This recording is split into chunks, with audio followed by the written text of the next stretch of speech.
السلام علیکم، welcome back to Urdu audio stories. کیسے ہیں آپ سب؟ امید کرتی ہوں خیر خیریت سے ہوں گے۔ اوکے، تو آج ہم پڑھنے والے ہیں ظالم عشق سیزن 2 کا پارٹ 15۔ امید کرتی ہوں آپ لوگوں کو پسند آئے گا، اور چینل کو سبسکرائب کرنا نہ بھولیں، ویڈیو کو لائک کریے گا اینڈ میں، اور پیارے پیارے سے کمنٹس کیے گا۔ چلیں بغیر دیر کیے اسٹارٹ کرتے ہیں۔ ہیزل یار، میں پورے گھر میں تمہیں ڈھونڈ رہا ہوں اور تم یہاں ہو۔ شایان جو ابھی آفس سے آیا تھا، ہمیشہ کی طرح پورے گھر میں ہیزل کی گردان کرتے وہ آخر میں اپنے کمرے میں داخل ہوا، لیکن اس کی تیاری دیکھ کر شایان کی آدھی بات منہ میں ہی رہ چکی تھی۔ الحان بیٹا، روحان تیار بھی ہو گیا ہے، لیکن آپ کے بال نہیں سیٹ ہو رہے۔ ہیزل جو ایک چھوٹے سے کیری بیگ میں ضرورت کے کچھ کپڑے رکھ رہی تھی، الحان کو آدھے گھنٹے بعد بھی شیشے کے آگے کھڑا دیکھ غصے سے بولی تھی۔ وہ روحان کو تیار کر چکی تھی، اور روحان اچھے بچے کی طرح جیسے ہیزل نے اسے تیار کیا تھا وہ ویسے ہی تیار ہو کر بیڈ پر بیٹھا اپنی ممی کو کپڑے طے کرتے دیکھ رہا تھا، لیکن الحان جناب کے بال تھے کہ سیٹ نہیں ہو رہے تھے۔ اپنے بالوں کے معاملے کو لے کر وہ بالکل اپنے باپ شایان سکندر پر گیا تھا۔ اس کی اپنے باپ کے ساتھ زیادہ بنتی بھی نہیں تھی، لیکن کاپی بھی اس نے اسی کی کرنی ہوتی تھی۔ ہیزل بیچاری تو ان دونوں سے ہی بہت تنگ تھی، بس ایک روحان تھا جس کی طرف سے اسے تھوڑا سکون تھا، ورنہ ان دونوں باپ بیٹا نے تو اسے پاگل کرنے میں کوئی کسر نہیں چھوڑی تھی۔ یہ تم کہاں جانے کی تیاری کر رہی ہو؟ اس نے ہیزل کو کپڑے اٹھا کر بیگ میں ڈالتے دیکھ ٹھٹک کر سوال کیا۔ تائی امی کی طرف جا رہے ہیں، ارحم بھائی ہمیں لینے آ رہے ہیں، اس نے روحان کی ایک عدد شلوار قمیض بیگ میں رکھتے ہوئے مصروف سے انداز میں سرسری سے جواب دیا۔ شایان نے اسے گھورنے والے انداز میں دیکھا۔ کس کی اجازت سے؟ اس کے قریب آتے اس نے بھویں اچکائے سوال کیا۔ کیا مطلب کس کی اجازت سے؟ مجھے ارحم بھیا کی کال آئی تھی، انہوں نے کال پہ کہا تھا کہ وہ مجھے اور بچوں کو لینے آ رہے ہیں، تو میں تیار ہو جاؤں، ہیزل مصروف سے انداز میں بولی تھی۔ اس کا یہی مصروف سا انداز شایان کو آگ لگا گیا تھا، تو آخر کار اس کے سالے نے سالوں والی بےغیرتی کر ہی ڈالی تھی، ایسا شایان نے دل میں سوچا تھا۔ اس کے منہ پر بول دیتا تو شاید یہاں ایک اور محاذ کھل جانا تھا۔ کیا تم نے مجھ سے جانے کی اجازت لی؟ چلو اجازت تو چھوڑو، تم نے مجھ سے پوچھنا بھی گوارا نہیں کیا۔ اجازت اور پوچھنا ایک ہی بات ہوتی ہے نا؟ شایان نے مصنوعی سا غصہ دکھاتے روب جھاڑنے کی فضول کوشش کی۔ او اچھا، تو مطلب اب مجھے اپنے مائکے جانے کے لیے آپ کی اجازت کی ضرورت ہوگی؟ ہیزل نے لڑاکا عورتوں کی طرح اپنی کمر پہ ہاتھ رکھتے ایٹیٹیوڈ دکھانا ضروری سمجھا۔ جی ہاں بیگم صاحبہ، کیونکہ میں آپ کا شوہر ہوں۔ شایان نے شوہر لفظ پہ زور ڈالتے اسے اپنا عہدہ یاد کروایا، جو اس کی بیوی کم ہی یاد رکھتی تھی۔ اوہ، میں تو بھول ہی گئی تھی کہ میرا شوہر بھی ہے۔ شکریہ آپ کا جو آپ نے مجھے یاد کروا دیا۔ ہیزل ہوا میں ہاتھ لہراتے حیران ہونے کی کوشش کرتے بولی تھی۔ ایک تو پہلے ہی اس کے بیٹوں نے اسے تنگ کر کے رکھا ہوا تھا، اوپر سے اب وہ بھی پولیس کی طرح تفتیش کرنے آن پہنچا تھا۔ اوئے تم دونوں جاؤ باہر، المیر تم دونوں کو بلا رہا ہے۔ شایان نے الحان اور روحان دونوں کو اپنی طرف ٹکر ٹکر دیکھتے پا کر انہیں بہانے سے کمرے سے جانے کو کہا، تاکہ وہ اپنی بیوی کا ہلا ہوا دماغ درست کر سکے۔ کوئی ضرورت نہیں ہے باہر جانے کی، سارے کپڑے خراب ہو جائیں گے، اتنی مشکل سے میں نے تیار کیا ہے، چپ چاپ یہیں بیٹھے رہو دونوں کے دونوں، خبردار جو اپنی جگہ سے ہلے بھی تو۔ ہیزل نے ان دونوں پر ماں ہونے کا روب جھاڑا۔ وہ دونوں جو کمرے سے باہر بھاگنے ہی والے تھے، اس کی غصے سے بھری آواز پر منہ بنا کر واپس اپنی اپنی جگہ پر بیٹھ گئے۔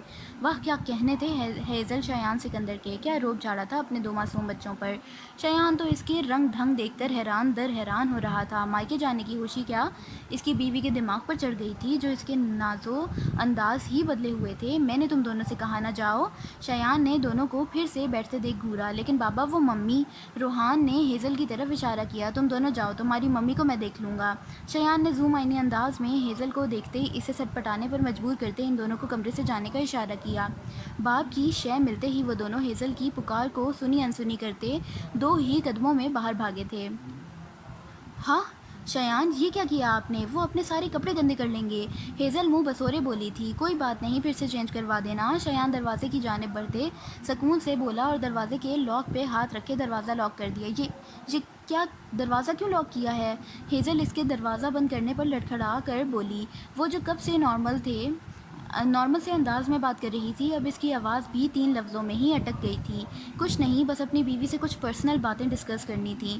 شایان آنکھ ونک کرتے ہوئے بے شرمی سے بولا، کوئی کہہ سکتا تھا یہ بے شرم سکندر 2 بیٹوں کا باپ ہے؟ ہیزل نے اس کی بات پر نامحسوس انداز میں اپنا دوپٹہ درست کیا، جس پر شایان نے اسے گھور کر دیکھا۔ واہ واہ، اپنے شوہر کے سامنے دوپٹہ درست کر رہی ہو؟ واہ، کیا کہنے ہیں تمہارے؟ شایان اس کی طرف قدم بڑھاتے بولا تھا۔ تو اب بتاؤ، کس سے پوچھ کر ارحم بھیا سالے کے گھر جا رہی ہو؟ شایان پینٹ کی جیبوں میں ہاتھ پھنساتا، لمبے لمبے ڈگ بھرتا، ارحم بھیا پر اچھا خاصا زور دیتے اس کے قریب آ کر بولا۔ اب اس کے اور ہیزل کے درمیان صرف 1 قدم کا فاصلہ تھا۔ اپنے بھائی کے گھر جانے کے لیے مجھے کسی کی اجازت کی ضرورت نہیں، ہیزل گردن اکڑا کر بولی تھی۔ شایان کے اتنا قریب آنے پہ دل بھی گھبرا رہا تھا۔ اوہ ریئلی؟ شایان نے یہ 1 قدم کا فاصلہ بھی ختم کیا اور جھٹکے سے اس کی کمر میں ہاتھ ڈالتے اسے اپنی سانسوں میں سے بھی زیادہ نزدیک کر لیا۔ ہیزل اس کی اس قدر برق رفتاری پر بوکھلاتی دھڑم کر کے اس کے سینے میں سمائی۔ شرم سے لال بھبوکا ہو گیا تھا اس کا چہرہ، وجود پہ لرزہ طاری ہو گیا تھا۔ اب بولو ہیزل ڈارلنگ، کیا کہہ رہی تھی؟ شایان ایک ہاتھ اس کی کمر پہ رکھتے دوسرے ہاتھ سے اس کی تھوڑی کو 2 انگلیوں کی مدد سے اوپر اٹھاتے گمبھیر آواز میں بولا۔ ہیزل کو اس کے ارادے کافی خطرناک لگ رہے تھے۔ چھوڑے مجھے، ابھی میں نے تیار بھی ہونا ہے، ارحم بھائی آنے ہی والے ہوں گے۔ اس نے دونوں ہاتھ اس کے سینے پر رکھتے اس سے دور ہونے اور شرمائے ہوئے لہجے پر قابو پانے کی کوشش کی تھی، مگر اس بے باک انسان کے سامنے اسے خود ہی شرم آ جاتی تھی۔ یار ہیزل ڈارلنگ، آپ تو سمپل لک میں ہی ہمیں مارنے کا کام کر رہی ہیں۔ تیار ہو گئیں تو یہ نہ ہو کہ آج آپ کا اپنے مائکے جانے کا ارادہ ہی کینسل ہو جائے۔ اس کے دور ہونے کی ناکام کوشش پر شایان اپنا حصار مزید تنگ کرتے ذو معنی انداز میں بے باکی کی حد کرتے ہوئے بولا۔ ہیزل کی حالت اس وقت کاٹو تو بدن میں لہو نہیں جیسی ہو رہی تھی۔ اتنی آسانی سے نہیں ڈارلنگ، تمہیں ایٹ لیسٹ مجھ سے پوچھنا تو چاہیے تھا، لیکن چونکہ اب تم نے یہ غلطی سرزد کر ہی دی ہے تو اس کی سزا میں میرا تھوڑا سا پیار برداشت کرنا پڑے گا۔ شایان اس کی آنکھوں میں آنکھیں گاڑے بے شرمی کی حد کرتے ہوئے بولا۔ ہیزل کا تو بس نہیں چل رہا تھا کہ وہ اس بے شرم انسان کا سر پھاڑ دیتی، مطلب حد نہیں ہو گئی تھی بے باکی اور بے شرمی کی؟ شایان، ہیزل نے اسے بے بسی سے پکارا۔ جی شایان کی جان۔ شایان پھر سے ڈھیٹوں کی طرح مزید قریب ہوتے بولا تھا۔ پلیز نا، ہم بس 2 دن وہاں رہیں گے اور پھر واپس آ جائیں گے، پلیز جانے دیں۔ وہ جانتی تھی کہ اس کا سر پھرا شوہر اس کے بھائی سے کتنی چڑ کھاتا ہے، اور ایسے تو اس نے ہیزل کو بالکل بھی نہیں جانے دینا تھا۔ تو اب ہیزل کو لاسٹ آپشن یہی نظر آیا تھا کہ وہ اپنی ازلی معصومیت دکھا کر اس کی منتیں کرتی اور اسے مناتی، کیونکہ اس کے علاوہ تو اس کا شوہر اس کی مانتا ہی نہیں تھا۔ 2 دن؟ تم 2 دن کی بات کرتی ہو ہیزل ڈارلنگ؟ میں تمہیں وہاں 2 گھنٹے کے لیے جانے کی اجازت نہیں دوں گا تو بڑی ہیزل ڈارلنگ، میں تمہیں وہاں 2 گھنٹے کے لیے جانے کی اجازت دے دوں تو بڑی بات ہے، 2 دن تو امپاسبل ہو ہی نہیں سکتا۔ شایان نفی میں سر ہلاتے ہوئے بولا تھا۔ اب کی بار تو ہیزل کا واقعی شدت سے دل چاہا تھا کہ وہ اپنے پاس پڑے سینٹرل ٹیبل سے وہ شیشے کا واز اٹھا کر اس کے سر میں دے مارے۔ بیوی ہونے کا ڈر نہ ہوتا تو شاید یہ بھی کر گزرتی۔ آپ اتنے ضدی کیوں ہیں؟ ہیزل غصے اور بے بسی کے ملے جلے تاثرات لیے بولی تھی۔ تم اتنی پیاری کیوں ہو؟ شایان اپنی ہی دھن میں اس کے چہرے پہ گہری نظریں گاڑے بولا۔ میں نے نا اب آپ کا سر پھاڑ دینا ہے شایان، ہیزل گھرا کر بولی۔ اب کی بار اس کے لہجے میں صرف غصہ تھا۔ شایان جو اس کے بدلتے رویوں پر لب دباتا اپنی ہنسی کنٹرول کر رہا تھا، اس کی آخری بات پر اس کا زوردار قہقہا کمرے کی زینت بنا تھا۔ وہ سب ظلم تھا جس پر ہیزل کے غصے کو مزید ہوا لگی۔ شایان، اچھا بابا چلی جاؤ، نہیں روک رہا میں تمہیں تمہارے بھائی کے گھر جانے سے۔ شایان ہنستے ہوئے اس کے گال پر نامحسوس انداز میں لب رکھتے ہوئے پیار سے بولا۔ وہ اسے اتنا ہی تنگ کر سکتا تھا، مزید تنگ کرنے کے نتیجے میں اس کی لاڈلی بیوی ناراض بھی ہو سکتی تھی۔ اس کے جانے کی بات پر ہیزل کا چہرہ خوشی سے کھل اٹھا تھا۔ Thank you so much Shayan, hazel خوشی سے چہک کر بولی۔ اسے لگ رہا تھا جیسے وہ واقعی ہی اسے نہیں جانے دے گا، لیکن وہ مان گیا تھا اور ہیزل کے لیے اتنا ہی کافی تھا۔ ویسے یہ شکریہ تم کسی اور انداز میں بھی کر سکتی ہو، مجھے خوشی ہوگی۔ شایان پھر سے ذو معنی ہوا تھا۔ وہ کیسے؟ ہیزل نے لب کاٹے۔ اب یہ بھی مجھے کر کے دکھانا پڑے گا کیونکہ میری ڈارلنگ کو تو کچھ بھی نہیں پتا۔ شایان بولتے ہی دوبارہ سے اس کے گال پہ جھکا تھا۔ اس کی گرفت بھی ہیزل کی کمر پر مزید گہری ہوئی تھی۔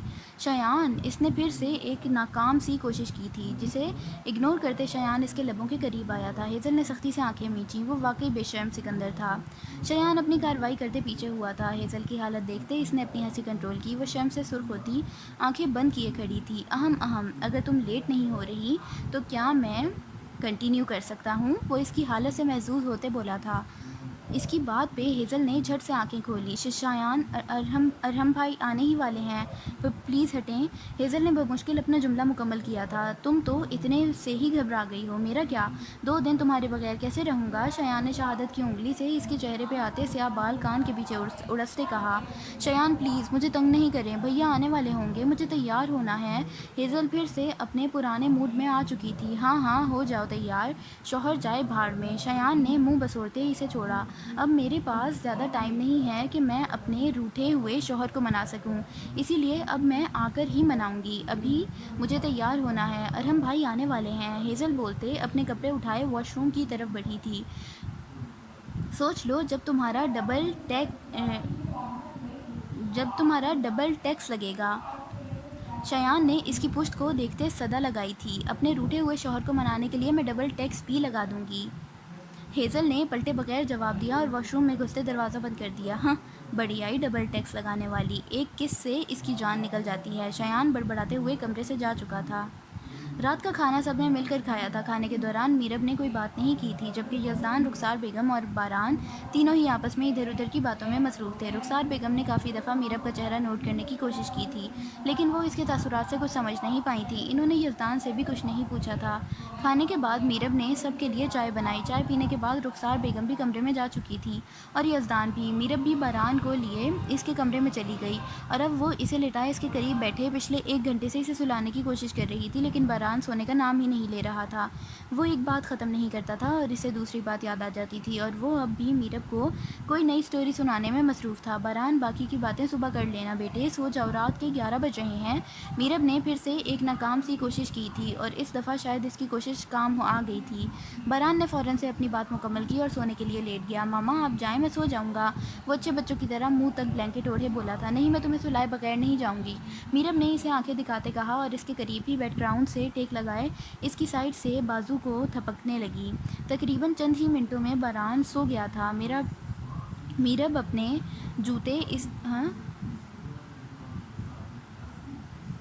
میرب نے اس کی پیشانی پہ لب رکھے اور اس پہ بلینکٹ درست کرتے بیڈ سے نیچے اتری۔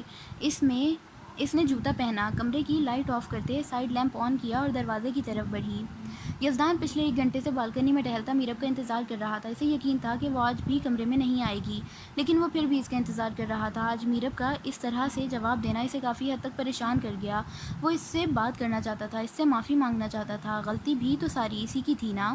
ٹہلتے ٹہلتے اچانک سے اس کی نظر نیچے لان کی طرف گئی۔ پودوں کی بنی ایک کیاری کے قریب رکھے بینچ پہ اسے ایک وجود نظر آیا تھا، وہ میرب تھی۔ یزدان بے اختیار گریل پہ ہاتھ رکھ کے نیچے کی طرف جھکا۔ اس نے دیکھا چاند کی تیز روشنی اس کے چہرے پہ پڑ رہی تھی۔ وہ بینچ کی پشت سے ٹیک لگائے آسمان کی طرف متوجہ تھی۔ چند لمحے یزدان اسے دیکھتا رہا۔ وہ اسی طرح بے حس و حرکت بیٹھی ہوئی تھی، شاید وہ اپنے رب سے ہم کلام تھی۔ یزدان سیدھا ہوا اور اس کے قدم کمرے کی طرف بڑھے۔ کمرے میں آتے اس نے وارڈروب میں سے ایک سیاہ شال نکالی، اسے کندھوں پہ ڈالے وہ باہر کی طرف بڑھا تھا۔ سیڑھیاں اترتے اس کا رخ لان کی طرف تھا۔ ڈائننگ ہال سے نکلتے اس نے گلاس ڈور کھولا اور لان کی طرف نکل آیا۔ اب اس کا رخ میرب کی طرف تھا۔ کیا میں یہاں بیٹھ سکتا ہوں؟ یزدان اس کے قریب آتے کمر پہ ہاتھ باندھے ہلکی سی سر کو خم دیے بولا تھا۔ میرب جو اپنی سوچوں میں گم تھی، اس نے چونک کر یزدان کی طرف دیکھا۔ سنہری آنکھیں سیاہ چمکتی آنکھوں سے ملی تھیں۔ میرب نے تیزی سے نظریں چرائے ادھر ادھر دیکھا۔